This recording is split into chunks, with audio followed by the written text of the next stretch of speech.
वाक्याचे प्रकार कोणकोणते आहेत, त्यावरती परीक्षेमध्ये कशा पद्धतीने प्रश्न विचारले जातात, अशा सर्व गोष्टीची माहिती पाहणार आहोत. सर्वात अगोदर वाक्याचे प्रकार कोणकोणते आहेत ते आपण समजून घेऊया. त्यानंतर प्रत्येक प्रकाराची व्याख्या, एक उदाहरण समजून घेऊया आणि त्यानंतर येणारे प्रश्नाचे स्वरूप कशा पद्धतीचं असतं ते आपण समजून घेऊया. वाक्याचे साधारणपणे विधानार्थी वाक्य, प्रश्नार्थी वाक्य, उद्गारार्थी वाक्य, नकारार्थी वाक्य, स्वार्थी वाक्य, आज्ञार्थी वाक्य, विद्यार्थी वाक्य, संकेतार्थी वाक्य, केवळ वाक्य, मिश्र वाक्य आणि संयुक्त वाक्य असे हे 11 प्रकार पडतात. सर्वात अगोदर आपण विधानार्थी वाक्य म्हणजे काय ते समजून घेऊया. ज्या वाक्यात केवळ विधान केलेले असते त्यास विधानार्थी वाक्य असे म्हणतात. उदाहरणार्थ, माझा मुलगा आज शाळेत गेला हे वाक्य विधानार्थी वाक्य आहे. म्हणजे ज्या वाक्यामध्ये केवळ एक विधान केलेले असते त्या वाक्यालाच विधानार्थी वाक्य असं म्हटलं जातं. त्यानंतर वाक्याचा दुसरा प्रकार आहे प्रश्नार्थी वाक्य. दुसरा प्रकार आहे प्रश्नार्थी वाक्य. ज्या वाक्यात प्रश्न विचारलेला असतो त्यास प्रश्नार्थी वाक्य असे म्हणतात. उदाहरणार्थ, तुझी शाळा कधी सुरू होणार आहे हे वाक्य प्रश्नार्थी वाक्य आहे. ज्या वाक्यामध्ये कधी, कोण, किती, कोणाला, केव्हा, कसे असे प्रश्नार्थक शब्द आलेले असतात किंवा ज्या वाक्यात प्रश्न विचारलेला असतो त्या वाक्यास प्रश्नार्थ वाक्य असे म्हणतात. त्यानंतर वाक्याचा तिसरा प्रकार आहे उद्गारार्थी वाक्य. ज्या वाक्यात भावनेचा उद्गार काढलेला असतो त्यास उद्गारार्थी वाक्य असे म्हणतात. उदाहरणार्थ, अबब केवढा मोठा साफा, अरे देवा असे जे उद्गार काढलेले असतात, आश्चर्याने आपल्या भावना व्यक्त केलेल्या असतात, अशा वाक्यांना उद्गारार्थी वाक्य असं म्हटलं जातं. त्यानंतर चौथा प्रकार येतो होकारार्थी वाक्य. वाक्यातील विधाने केव्हा केव्हा होकारार्थी असतात तर केव्हा केव्हा विधानात नकार असतो. त्याला नकारार्थी वाक्य किंवा होकारार्थी वाक्य असे म्हटलं जातं. जर वाक्यामध्ये होकार दर्शवलेला असेल तर त्याला होकारार्थी वाक्य आणि जर वाक्यामध्ये नकार दर्शवलेला असेल तर त्याला नकारार्थी वाक्य असे म्हणतात. उदाहरणार्थ, शिवाय नृत्य करतो हे एक होकारार्थी वाक्य आहे, तर देशमुखांची शिला नृत्य करत नाही हे नकारार्थी वाक्य आहे. पाहूया पुढचा प्रकार. वाक्यातील विधानावरून वाक्याचे काही प्रकार पडतात, ज्यामध्ये पहिला प्रकार आहे स्वार्थी वाक्य. वाक्यातील क्रियापदाच्या रूपावरून नुसताच काळ बोध होत असेल तर त्याला स्वार्थी वाक्य असे म्हणतात. क्रियापदावरून फक्त काळाचाच बोध होत असेल तर अशा वाक्याला स्वार्थी वाक्य असे म्हटलं जातं. त्यानंतर पुढचा प्रकार येतो आज्ञार्थी वाक्य. वाक्यातील क्रियापदाच्या रूपावरून आज्ञा, आशीर्वाद, प्रार्थना, विनंती किंवा उपदेश या गोष्टीचा बोध होत असेल तर त्यास आज्ञार्थी वाक्य असे म्हटलं जातं. त्यानंतर पुढचं आहे विद्यार्थी वाक्य. वाक्यातील क्रियापदाच्या रूपावरून विधी किंवा कर्तव्य, शक्यता, योग्यता, इच्छा या गोष्टीचा बोध होत असेल तर त्यास विद्यार्थी वाक्य असे म्हणतात. त्यानंतर पुढचा वाक्याचा प्रकार पाहूया संकेतार्थी वाक्य. वाक्यातील क्रियापदाच्या रूपावरून अमुक केले असते तर अमुक झाले असते अशी अट किंवा संकेत असा अर्थ निघत असेल तर त्यास संकेतार्थी वाक्य असे म्हणतात. मित्रांनो, संकेतार्थी वाक्यामध्ये जर, तर, असे, तसे अशा पद्धतीचे संकेत दिलेले असतात. अशा वाक्यांना संकेतार्थी वाक्य असे म्हणतात. त्यानंतर वाक्याचा पुढचा प्रकार येतो केवळ वाक्य. ज्या वाक्यात एकच उद्देश व एकच विधेय असते ज्या वाक्यात एकच उद्देश व एकच विधेय असते त्यास केवळ वाक्य किंवा शुद्ध वाक्य असे म्हणतात. केवळ वाक्यालाच शुद्ध वाक्य असंही नाव आहे. केवळ वाक्य साधे, विधानार्थी, प्रश्नार्थी, आज्ञार्थी, होकारार्थी वा नकारार्थी कोणत्याही प्रकारचे असू शकते. केवळ वाक्यामध्ये ते विधानार्थी असू शकतं, प्रश्नार्थी असू शकतं, आज्ञार्थी असू शकतं अथवा होकारार्थी किंवा नकारार्थी अशा कोणत्याही प्रकारामध्ये केवळ वाक्य येत असतं. पाहूया पुढचा प्रकार. पुढचा प्रकार आहे मिश्र वाक्य.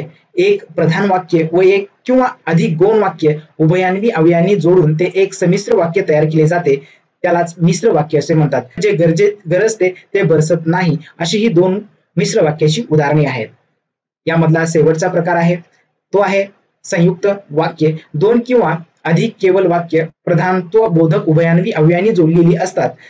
जे वाक्य जोड वाक्य तयार होते त्यास संयुक्त वाक्य असे म्हणतात.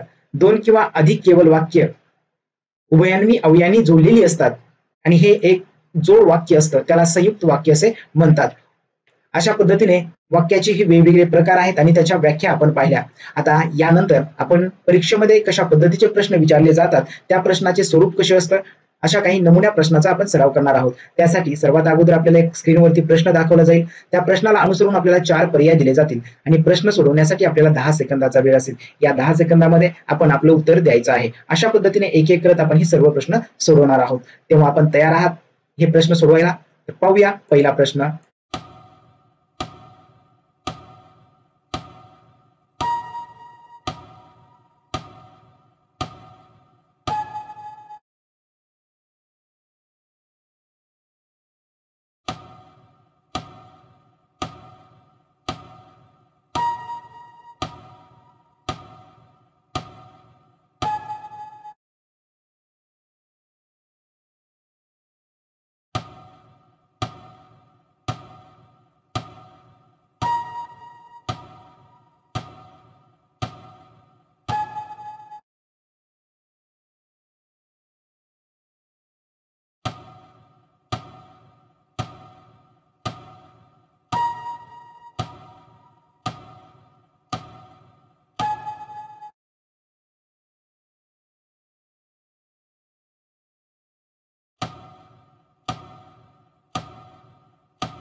मित्रांनो, या प्रश्नाचं उत्तर मला या व्हिडिओच्या खाली कमेंट करून कळवायचं आहे. मित्रांनो, हा आपल्याला व्हिडिओ आवडला असेल तर व्हिडिओला लाईक करा, आपल्या मित्रांना शेअर करा आणि असेच नवनवीन व्हिडिओ, नवनवीन प्रश्नपत्रिका नियमित मिळवण्यासाठी आपलं YouTube चॅनल सबस्क्राईब करून समोरच्या बेलवर क्लिक करा. तेव्हा भेटूया अशाच एका नवीन व्हिडिओमध्ये, अशाच एका विषयावरती, एका प्रश्नपत्रिकेसह. धन्यवाद.